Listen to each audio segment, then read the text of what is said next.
Hello everybody, Floppy Hat Photos back here again for our Idiot's Guide to Woodworking, and today's project is going to be an attempt at one of those, I guess, stuffed animals, zoo cages, whatever, wood frame with rope ran through it to kind of throw your stuffed animals in, then pull them out as you want. You kind of pull the rope apart in that. I don't have any bungee cord here, so it might get converted to bungee cord, but right now it's going to be rope, and I think there should be enough play in the rope. I'm not going to have it very tight. That way you can kind of pull the animals in and out.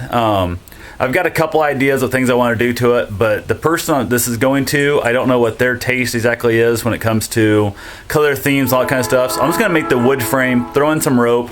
They want to put in bungee cords, up to them, and also I'm going to let them do the final paint, finish, whatever they want to do, stencil on it, that kind of thing. So one of the first little tips I'm going to show you here, I've got my little chop saw set up on top of my table saw, but it's going to be about marking and measuring your information on your wood. And what I'm showing you here is basically whenever you draw out your measurements, let's say you measure down from this edge, I'm going to get 36 inches. So I'd measure out 36 inches and I'd put a mark here. This is not going to be exactly at the moment, but I draw my mark where I want it, and then you draw a line to your scrap sides. This means that this edge of this line right here is this edge is going to be 36 inches. Then if you would measure from this line like a lot of people do, come down, say you pull the board down and you get down here to say 72 inches, you would draw a line here, make your mark. Problem with it is that's no longer 36 from this line to this line because you've got the curve cut out of it. The amount of wood your saw blade took out. It's not worth the hassle. So if you're trying to mark a whole bunch of them out, you're not going to get a perfect measurement. If you're doing a bunch of them, put in a saw, like a stop block, go from there. But what I do, if I'm only going to be making a few cuts, I measure 36 from that end, then I'll come down to the far end, and I'll square it off first, obviously, because this one's still got the staple in it and that from the factory. But I'll measure off from this end, I'll come out here to 36, and then it's going to be waist on this side. And I draw my little line. One, it's easier to find that line if I have that big mark on it, and that shows me my spot. So that's how I do it. That way I don't lose that gap. You figure every time you make a cut, let's say I was making 10 cuts across this board, I might only be losing a 1/16 of an inch. Let's say I lost a 1/10 of an inch with every cut. I'd be a full inch off by the time I got to the bottom of it. So even if I went, let's say it was a 1/16 of an inch cut and I had 8 of them, I'm a 1/2 inch off by the time I get down there. So you got to figure when your saw blade comes down here, that saw blade has thickness to it. It's not much thickness, but you're losing wood every time you run that saw blade through. So that's my first little tip. I'm going to go ahead and get back to this, and I'll show you some more when we get going.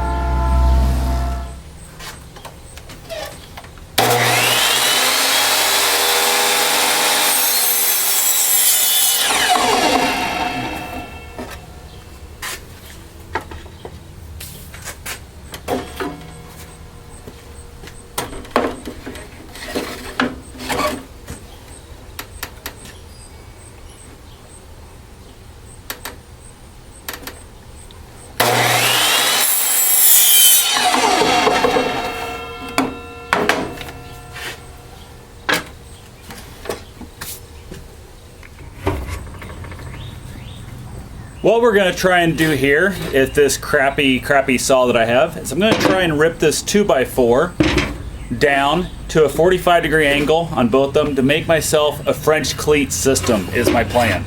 I do have a couple of boards here. I'm going to use as push blocks, and we'll see how this goes. Wish me luck.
Well, as you can see here, I've got these two boards that are now cut at 45 each. And what I'm doing is I'll mount, say, this one on the wall, just like this.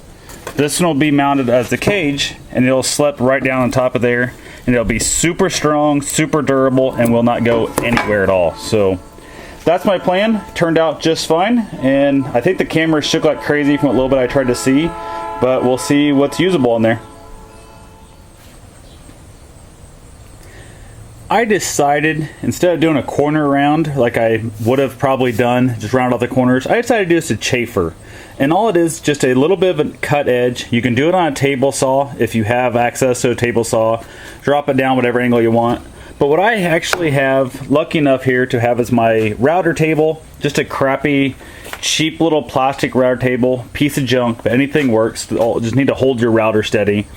Ball bearing on there allows me never to cut in too far, and it's just a straight angle cut.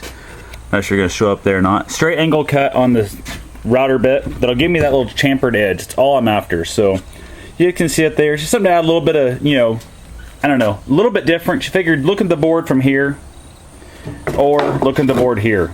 Not much difference, but there is a difference. So I think right there is just a better look. So anyway, I'm going to finish routing these up. I've got a couple left to do, and I'll start assembling. The next part of this project that I'm needing is some 2x2s, or 1.5 inch by 1.5 inch board basically. And I do not have any of those around here, but I have a handful of leftover, actually brand new I guess, but I have a bunch of 2x4s. I do not need 2x4s. It's way too bulky of a look for this project. So I'm going to end up with some ripped down 2x4s. And what I done was I set my rip fence up to basically get the right dimension I wanted, which you have a kerf of the saw blade, which we spoke about earlier, to take out. And I'm going to show you how I found the closest thing to perfect center I could. On the bottom here, I laid the board on there and I marked each side of the blade, which is these first two marks. Measured it, realized it was not center. The measurement from this edge to this line was not equal, from this edge to this line was not equal. So I repositioned it, ended up with this little line and that line, which then this side was too small, this side was too long. So I flipped the board over, drew lines on it, and I came up with right here. And what I have is the closest thing I come up with to center on this board, because this dimension from this edge to this side of the line, which is, I laid up against the saw blade and drew a pencil on both sides of the saw blades, how I got to that point. This point to this side of the saw blade are as close as I can get them to being equal. So I'm going to rip my boards down here, and I'm ripping down a full 8-foot long piece. They'll get cut in half at 4 feet, so I'll end up with the 4 pieces that I need. So that's what I got for right now. I'll be back shortly and talk to you soon. Here's something here that's kind of interesting to notice about wood when you're cutting it. And you can see here, this is the exact same board where the lines, the ink rolls back up there, and you can tell there's chunk missing. But when I let go of it, it spreads apart. This thing is under pressure. If I'd left it as a 2x4, it would have never moved this kind of distance. But since I cut it, look how much that thing spreads out. That's just the middle flex of wood. This is not kiln dried. This is just construction lumber. Actually, it might be kiln dried. I don't even remember now. But it's tight on the end here. As you fall down, it spreads out to the middle. Upwards of over a 1/2 inch here in the middle. That's over a 1/2 inch gap, and it just pops back out apart. So that gives you some idea that when you're dealing with big pieces of lumber, don't ever cut it to your perfect dimension, because it's going to move on you. You're going to have to plane it down. You're going to have to shape it, whatever, if you're doing a fine furniture piece. This right here, again, tied at the end up here again too. So this could be glued back together and made to work as one board, but it would not be worth the hassle factor. So anyway, just something interesting I found this time. So I'll be back. Well, we are partly assembled with this stuffed animal zoo cage, whatever you want to call it. And what I've done is I assembled the first frame up here on my table. I assembled all 3 of them, actually, the outside frames. Put the legs in it, and I've set it down on the ground to make it easier access. And what I'm doing is just taking a couple just cheap little bar clamps in the opposite corners, and I've got my level on here, and I'm going to set the level up to where it's flat and level. The concrete's not perfect, but it's going to be close enough. I'm not going to mind it. It's going to be hanging on a wall with a bunch of toys in it, so it's not really that big a deal, so I'm not too concerned about having it 100% perfect.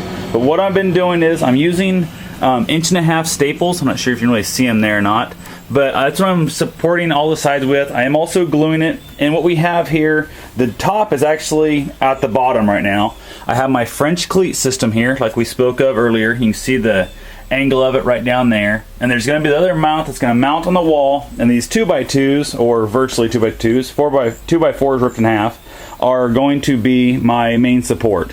I haven't figured out how I'm doing the bottom yet. I think I'll probably just leave it rope also. Haven't made my mind up 100%. But what I'm going to do is, the person I'm giving this to, I'm going to let them lace it with their own rope. I'm going to offer them some rope that I have. The only rope I have is this black and red and white. I don't think they're going to want that for their kids' room. Maybe they would if they painted it pink. It might look nice, the contrasting black. Let them decide. My plan is to come in here and just pre-drill a bunch of holes, whatever space they want, and that way they can throw in some eye hooks and basically eye screws, and then they can just run the rope through it, tie it off, and they're perfectly good to go. So right now, if you're working on a semi-level floor, so my floor is pretty level, and instead of trying to measure all 4 corners and mark them all out perfectly, I found it's just as easy to go ahead and just take your level. Not sure if it's going to actually zoom in here now or not. It's virtually, dead on right there. So I'm good to go with that level. I'm going to bring that one side down just a tiniest smidgen, glue it up, and staple it together. So the other reason I like to have the clamps, I'll usually leave the clamp in place while I throw in the first staple from each side. That way I know it's tied up against the board. Sometimes when you hit it with a pneumatic stapler, air stapler, it's going to want to kick the backboard out a little bit and cause you a problem. So, and what we have that I'm using is just a little cheap Central Pneumatic company, cheap little staple nailer, air nailer with stapler also. And I did kind of cheat a little bit, and I threw on a regulator that's actually off of my paint spray gun. And the reason that is because my air compressor runs about 175 psi, and I don't have a regulator on the compressor itself. My theory is I'll let all the air come out full volume, and then I'll regulate it down at my tools, and that seems to work really good. I believe this is a Harbor Freight regulator. I believe this tool came from a different tool auction. It might have been Harbor Freight. I don't remember. I got like 3 different nailers and staplers at different locations. I'm not sure if it's Harbor Freight or not, but it's just a cheap. I'm sure I didn't pay more than $49 for the thing, if that even. So that's what I'm using. Like I said, 1.5" staples, which you can see right here. These are my staples that I'm using. Nothing special about them. Just there's 1,000 count, 1.5". Basically, that's it. And I found staples work way better for me than nails. I find nails work out when a brad nailer really fast. The one thing I did do, let's see if I can get over here and actually see it, is on this back where the French cleat is, because it's an actual 2x4 in thickness, I used a couple screws there, and they're both way up here at the top, pre-drilled, so they won't break out and all that kind of stuff. And you can see the gap that's going to be closed up when I staple it together. But I wanted that to be screwed because that's going to be the main support. Once this gets put in here, I'm going to come in here with a couple more screws right here on each side, because this right here is going to support the entire cage. Is this one piece right here is going to be mounted on the wall, hang the whole cage from that. So that's what we got for now. Thanks much. This right here is one of the things you have to be careful of using a pneumatic nailer stapler. When you're hitting into a piece of hardwood, which would be this knot right here that's super tight, you can see these first couple staples did not go in at all. I tried a third, and you can see right there that thing hit, it wrinkled it up, and it's made this perfect little figurine right there. All 3 of those got to come out. I was able to get a couple nails in here. I'm going to go ahead and try and get another nail. I'm going to toenail it in from the top here if I can. But that gives you something to watch out for. That actually jammed up in your gun, and if you're not paying attention, had I not realized that, that might have been stuck farther up in my gun. I went to shoot again, and it could have caused me massive problems. So had that not stuck in the wood and just got stopped and lodged in my gun, that would have caused me massive issues when next time I tried to use it. So definitely keep an eye on that when you're anywhere around knots or super hard parts of wood, or if there's maybe say a nail or a metal bracket you didn't know about. So